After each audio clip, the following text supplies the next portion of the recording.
Autour d'une table, des convives élégants mangent avec vulgarité. Ils dévorent toutes sortes de viandes, lions, lapins, pigeons, crocodiles, rhinocéros, abats, huîtres. Ils avalent précipitamment, sans mâcher. Ils communiquent uniquement par regard. 3 serveurs ajoutent sans cesse des plats. Un orchestre joue une musique raffinée. L'atmosphère est étrange. Le gérant échange un regard avec un serveur. Les serveurs reculent d'un pas. Soudain, un craquement retentit. Le plancher cède. Les convives et la table chutent.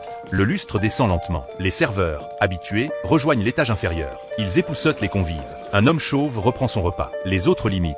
Après l'avoir dévoré frénétiquement, le sol s'effondre à nouveau. Les serveurs passent à l'étage suivant. La table tombe encore. Le gérant, ayant compris, dirige son équipe vers un niveau plus bas. Les convives arrivent, couverts de poussière, mais continuent de manger. Le plancher craque. Cette fois, ils tombent sur plusieurs étages et disparaissent. Ce court-métrage de 11 minutes ne contient qu'une phrase. Il révèle pourtant l'avidité humaine et les règles sombres de la société. Ce dîner de gala est une parabole horrifique. En avalant leur nourriture, les convives s'emprisonnent en enfer. Ses clients sont des nobles, des chefs militaires, des leaders religieux, des artistes, des politiciens et des hommes d'affaires. Ils incarnent les classes supérieures. Sur la table, on trouve des plats ordinaires, mais aussi des animaux en voie de disparition. Cela reflète leur quête de saveurs exotiques sans limite. Manger symbolise le désir. Leur appétit insatiable révèle un comportement animal primitif. Quelques détails sont intéressants. Une femme refuse d'être servie par geste. Elle tremble, consciente de la chute imminente.